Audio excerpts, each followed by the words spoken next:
Welcome, geniuses. I'm Genie, your best buddy for A-levels. In this channel, we'll bring you to explore the secret formula behind success.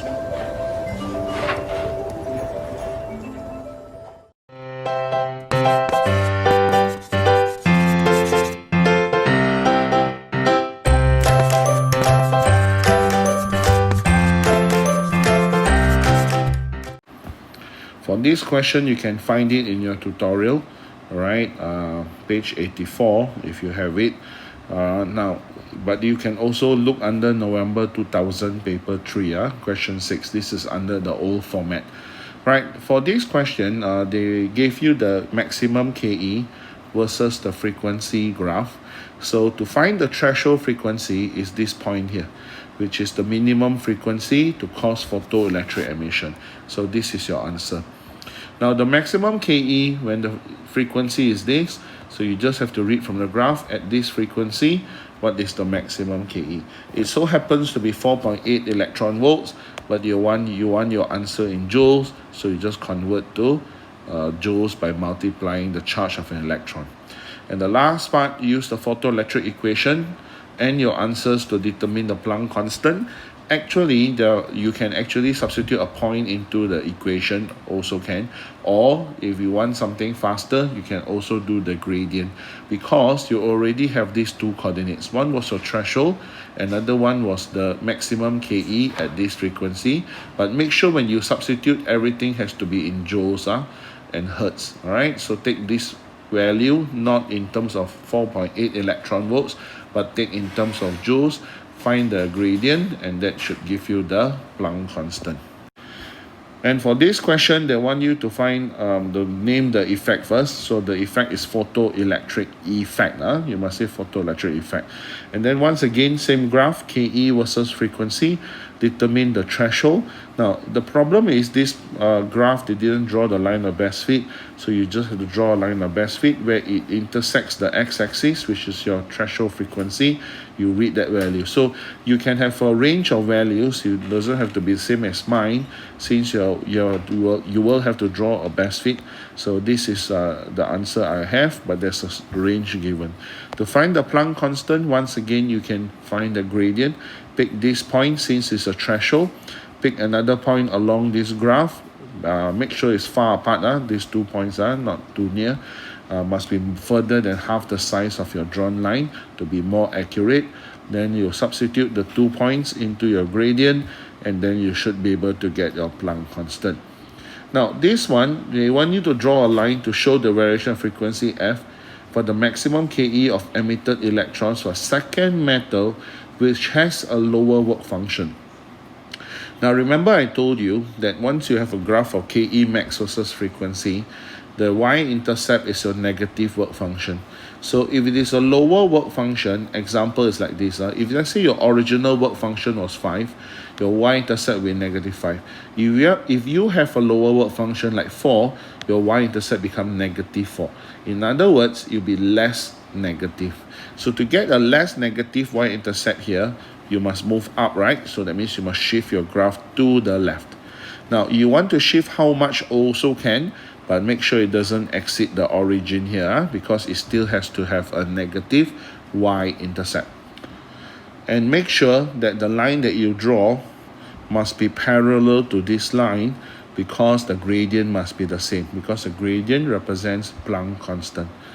And the last part, the KE of the electrons is described as maximum, suggests why emitted electrons are likely to have a range of values of KE for any one frequency of EM radiation. So what that means, why do they have all different values of KE, the electrons when they are emitted? So all you have to say is the electrons with maximum KE are the electrons emitted from the surface of the metal, and then all other electrons require work to be brought to the surface. Now for this question, they are asking what is meant by a photon. So you can tell them it is a packet of energy of EM radiation, right? You write down, it's a packet of energy of EM radiation, full stop, its energy is given by the formula E equals to HF. Then you write down this and you tell them H is Planck constant and F is the frequency of EM radiation. Now for this part, remember the experimental observations that show the particulate nature of EM radiation. They are actually what they're asking is the 4 observations that I explained before that show you that EM radiation are not waves, right? So things like instantaneous emission of electrons, the existence of threshold frequency, the maximum KE of the electrons is independent of intensity of EM radiation, and the maximum KE of the electrons is proportional to the frequency of EM radiation. So that one you can find in the notes. Right, the next one, they're giving EM radiation of wavelength lambda intensity I incident on metal surface, and it causes this small n number of electrons to be ejected per unit time, and the maximum KE is E max. So what they want is the effect, if any, on n, which is number of electrons, and E max, which is the maximum KE of the electrons. Then you are changing the intensity of the EM radiation, but you're not changing the wavelength. So very easy. Always remember the maximum KE of the electrons is dependent on the energy of photons. The number of electrons is always dependent on the number of photons. So like in this case, since the energy of each photon is given by E equals hc over lambda, and lambda is unchanged, it means that the energy of each photon will be unchanged. So your E max is unchanged. The first thing you can say is E max unchanged because energy of each photon is unchanged. That's the first part. Then the next one, by reducing the intensity, we are actually reducing number of photons, because remember the formula for intensity is NE, which is number of photons times energy of each photon to give you total energy per unit time per unit area. So your N over T, which is number of photons per unit time, is given by intensity times area over E, energy of each photon. Since you halve the intensity, but your A and E remains the same, you're halving the number of photons. So that means the N, which is number of electrons, will also decrease. So that's the second part of your answer. You just have to say N decreases because number of photons decreases. Now the next one, the wavelength is reduced, but the intensity is not changed. So since you're reducing the wavelength from this formula E equals to hc over lambda, we can see that the energy of each photon will increase. So logically, the maximum KE of the electrons will also increase. So you can say E max increases because energy of each photon increases. So that's the first half of your answer. Now for the second part, now there's a trick.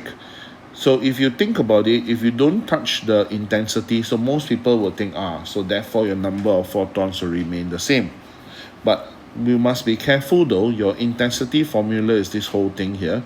That means your number of photons per unit time is given by this equation.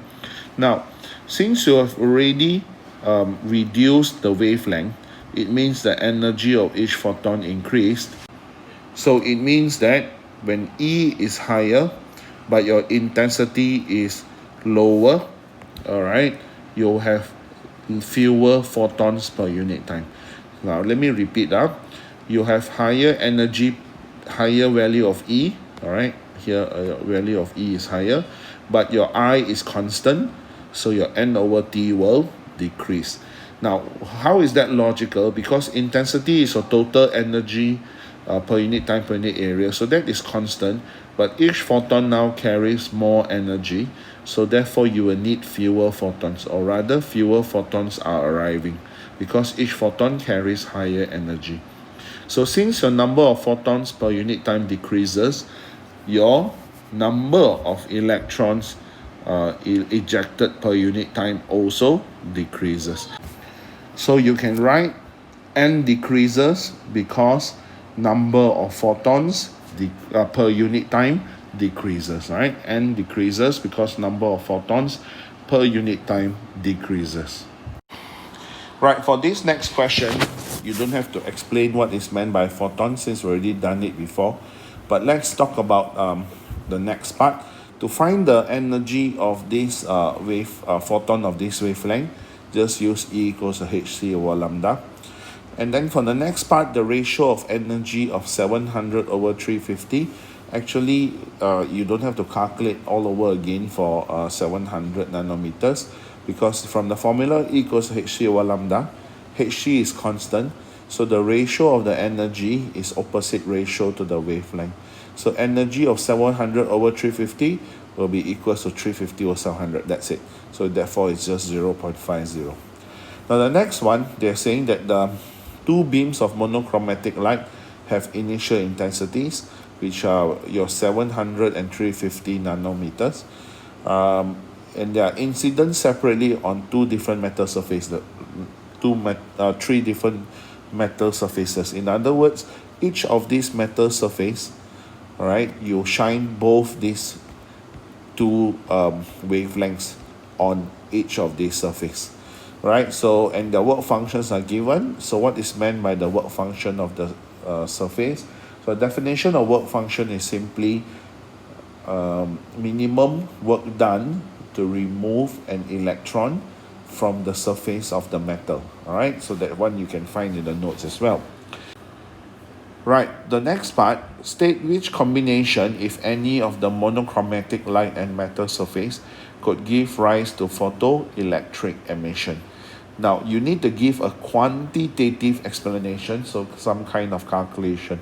Now, if you have three different metals, the metal that requires the least amount of energy for the electrons to escape will be the smallest work function. So that will be your highest possibility of between all these among these three metals, right, which can cause photoelectric emission. But also, when you're thinking about the wavelength, two different wavelengths, the one with a smaller wavelength would actually have a higher energy. So you might want to try the most energetic photon, which is 350 nanometers, but the metal with the smallest work function, which is potassium. Since you already have the energy of 350 nanometers, let's convert the work function energy of potassium from electron volts to joules. Now, after conversion by multiplying the charge of an electron, all right, you should be able to see that the energy or the work function energy here is actually smaller than the energy of the photon of 350 nanometers. In other words, this photon energy can give this metal sufficient energy for the electrons to escape. So show this calculation first, all right, and then finally just say, therefore, the photons of wavelength 350 nanometers can cause photo emission in potassium. All right. Okay, the next one, by reference to the photoelectric effect, what is meant by threshold frequency? So all you have to say is the minimum frequency that can cause photo emission. All right, the next one, the surface of zinc has this work function. You have this ultraviolet, which is incident, and a photoelectric current is detected. In other words, this wavelength is causing photo emission here. However, in order to view the apparatus more clearly, you turn on a second lamp of this wavelength, but you don't touch this original wavelength. So we using appropriate calculations, state and explain the effect on the photoelectric current of switching on this second lamp. In other words, they are asking if turning on this second lamp here will cause more photo emission or no difference. All right, but definitely not less. All right, so in order to check it out, all you have to do is use this wavelength and calculate the energy of each photon. Then you compare it to the work function energy of zinc. Since it is less than the work function of zinc, so therefore no extra photoelectrons will be emitted. So no extra photoelectrons emitted, there will be no effect on the photoelectric current. So therefore you just have to say, after writing this, you say that since the energy of the photons of 450 nanometers is less than the work function energy of zinc, there will be no effect on the photoelectric current. And for this next question, they gave you a little bit unusual graph in the sense that give you 1 over lambda versus E max. But don't worry, we will figure out this later. Now, they give you the work function, and then they ask you to state an equation in terms of lambda, work function, and E max to represent conservation of energy for the photoelectric effect. Explain any other symbols you use. So actually, the equation, the equation that represents photoelectric emission and also relates to conservation of energy is actually your Einstein's photoelectric equation. So you write down Einstein's photoelectric equation in terms of lambda. All right, so Hc over lambda equals to work function. That's what's given to you, plus E max. So you notice that the only two symbols not given are Hc, so tell them what is H and what is C. Right, the next one, I'm going to explain to you why they plotted 1 over lambda versus E max. Actually, from this equation, since you want to plot 1 over lambda as your y-axis, this has to be your subject. So how do I make this as my subject? I bring Hc over, that means I divide by Hc, divide by Hc, so I get this equation.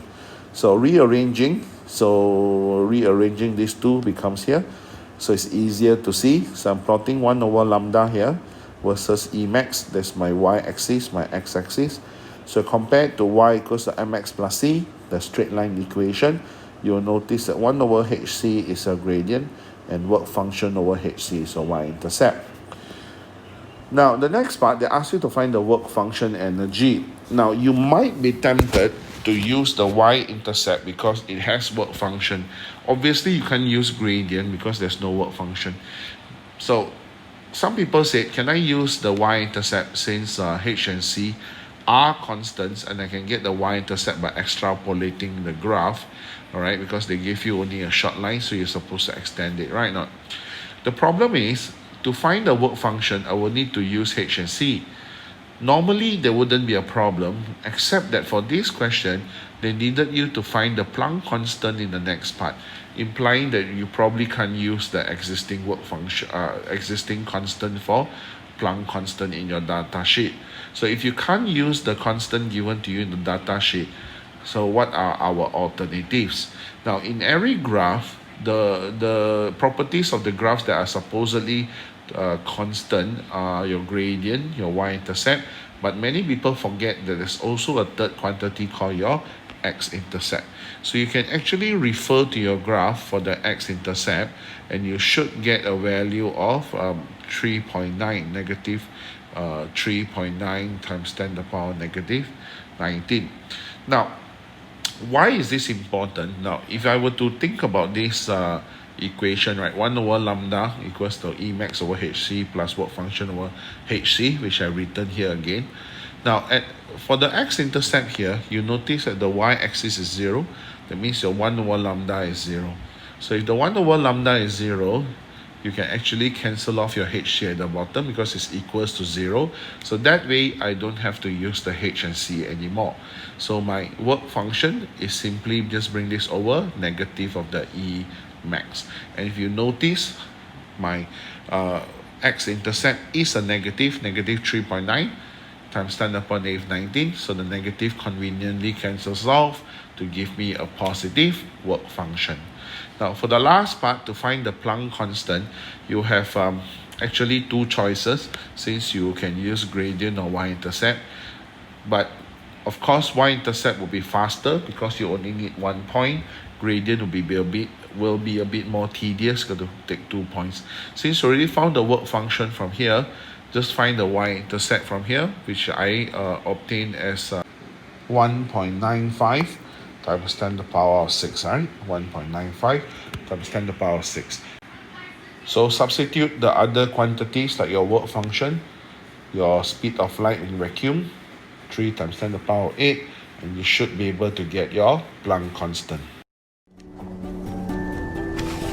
That's all for today's video. if you're interested in more genuine sharing by other geniuses.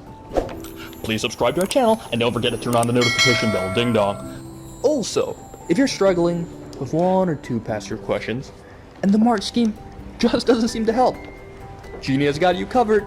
Feel free to let us know what question it is by filling in the Google form linked in the description below. GenieUs Hub will get genius teachers to fulfill your request for the solution. Genie will see you next time. Bye-bye.